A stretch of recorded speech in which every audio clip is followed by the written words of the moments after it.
আপনার সন্তানকে যদি কোরআনের শিক্ষা দেন, অনেকগুলি লাভ। বিস্তারিত বলবো না, সংক্ষেপে দুই একটা কথা বলি। মান ক্বারাআল কুরআনা ওয়া আমিলা বিমা ফীহি উলবিসা ওয়ালিদাহু তাজান ইয়াউমাল কিয়ামাহ। যারা সন্তানকে কোরআনের শিক্ষা দেয়, পিতা মাতার লাভ আছে। যেই ছেলে কোরআন শিখবে তারও লাভ আছে।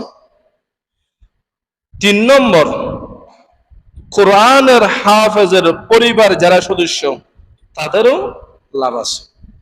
এরা তিনটা লাভের কথা আপনাদেরকে বুঝাই।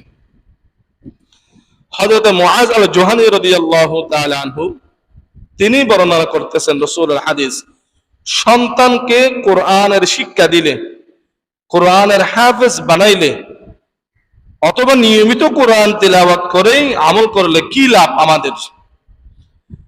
قال رسول الله صلى الله عليه وسلم من قرأ القرآن, আমার উম্মতের মধ্যে যারা কোরআনুল কারীম শিখলো, কোরআনের হাফেজ হলো, ওয়া আমিলা বিমা ফীহি, কোরআনে বর্ণিত আমল করলো, কোরআনে যা যা বলা হয়েছে হাফেজ কোরআন সে অনুযায়ী আমল করলো, উলবিসা ওয়ালিদাহু তাজান ইয়াউমাল কিয়ামাহ, আল্লাহ রাব্বুল আলামিনের হাবিব বলেন, ওই হাফেজ কোরআনের সন্তান তার মা বাবাকে কিয়ামতের দিন স্বর্ণের মুকুট মাথায় পরিধান করা হবে। যাউহু আহসানু মিন যাউইশ শামসি ফি বুয়ুতিদ দুনিয়া লাউ কানাত ফীকুম, ওই স্বর্ণের মুকুটের আলো কি রকম, বলে পৃথিবীর সূর্যের আলো যদি এই রুমের মধ্যে বন্দী করা হয় কি রকম হবে, এর চাইতে হাজার হাজার গুণ বেশি হবে হাফেজে কোরআনের মা বাবার মাথার মধ্যে যে স্বর্ণের মুকুট পরিধান করা হবে। তবে শর্ত আছে একটা, সন্তানকে শুধু হাফেজ বানালে হবে না, সে যা শিখছে কোরআনে সে অনুযায়ী আমল করতে হবে তাকে। ওয়া আমিলা বিমা ফীহি, সন্তানকে হাফেজ বানাইলেন, আলেমও বানাইলেন, সন্তান কোরআনে বর্ণিত বিধান অনুযায়ী আমল করলেন, তাহলে যে সন্তান কোরআন শিখলো, কোরআন অনুযায়ী আমল করলো, জীবন পরিচালনা করলো, এমন সন্তানদের মা বাবাকে কিয়ামতের দিন বাদশাহী মুকুট মাথার মধ্যে পরিধান করা হবে। যে শখসকে আও লাদহু য়ে হাফেজ কোরআন, जिस शख्स के औलाद हुई हाफिज कुरान, महशर में मिलेगा उसे एक ताज दुरख्शा। যেই ব্যক্তির সন্তান হাফেজ কোরআন হবে, এমন হাফেজ কোরআনের মা বাবাকে বাছাইকৃত করে কিয়ামতের দিন আরশে আজিমের নিচে বাদশাহী সম্বর্ধনা দিয়ে মাথার মধ্যে স্বর্ণের মুকুট পরিধান করা হবে। সন্তানকে, আপনার কিশোর সন্তানকে 7 থেকে 15 বছর যারা এই যে নামাজ পড়লো, এরকম সন্তানকে যদি আপনি হেফজখানে দিয়ে হাফেজ কোরআন বানাইলে কি লাভ হতে পারে আপনার? দেশেও তো আপনার সম্মান, দেশেও এহকালেও কিন্তু হাফেজ কোরআনের মা বাবাকে মানুষের সম্মান করে।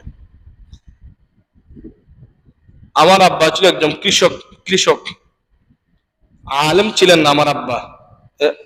মানে হাফেজদের মা বাবাকে যে সম্মান করে এটা বোঝানোর জন্য বলতেছি। আবার আমার একবার সাধারণ কৃষক মানুষ, সারা জীবন উনি মাঠ করছে লবণের, আর বর্ষা আসলে ওই যে ধানের কি চাষ করতো, ওই হালাল টাকা দিয়ে আমাদেরকে পড়াইছে। তিনি, আমার বুদ্ধি হওয়ার পর থেকে আমি জীবনও দেখি নাই আমার আব্বাকে তাহাজ্জুদের নামাজ মিস করতে দেখি নাই। 5 ওয়াক্ত নামাজ তো পড়েই তাহাজ্জুদ তিনি কিন্তু বাদ দিতেন না। তিনি সবসময় আল্লাহর কাছে একটা নেককার সন্তানের জন্য দোয়া করেছিলেন। এটা আমার আব্বা প্রায় সময় বলতেন, আল্লাহ আমাকে একটা সন্তান দেন, আমার আব্বার অভাবের কারণে আমি পড়তে পারি নাই, কিন্তু আমাকে একটা নেককার সন্তান দেন যাকে আমি আলেম বানাবো, হাফেজ বানাবো। আল্লাহ আমার আব্বার দোয়াটা এমন কবুল করেছে, একটা নয় 10টা সন্তান আল্লাহ তাআলা আমার আব্বাকে দান করেছেন। এই 10 জনের মধ্যে আবার 7 জন কিন্তু হাফেজ ও আলেম। সুবহানাল্লাহ। তো মানুষ অনেক সময় বলে, জাকিরুল্লাহ কপালটা ভালো। আসলে আমরা যে সময় হাফেজ হয়েছি আমাদের পুরো এলাকায় একটা হাফেজ নাই, একই করে আমরা 5 ভাই হাফেজ কোরআন। তাই আমার আব্বাকে সবাই সম্মান করতো, এই জন্য আমার আব্বাকে মসজিদে দায়িত্ব দিছে, বেতন ছাড়া আসন দিবে আর ইমাম সাহেব না আসলে নামাজ পড়াবে। ইমামতি অনেক সম্মানের জায়গাটা, কেবল হাফেজ কোরআনের বাবা হওয়ার কারণে ইমামতের জায়গায় তাকে দাঁড় করে দিছে। এই যে বলতেছে যে শখস কি আও লাদ হুয়ে হাফেজ কোরআন মাহশর মে মিলেগা উসে কে তাজ দুরখশা। সন্তানকে হাফেজ বানাইলে দুনিয়াতেও আপনি সম্মানী, কিয়ামতের দিন রাসূলের কাছাকাছি থাকবেন, আরশে আজিমের নিচে থাকবেন। এটা হলো যে সন্তান হাফেজ কোরআন হয় তার মা বাবার সম্মানী।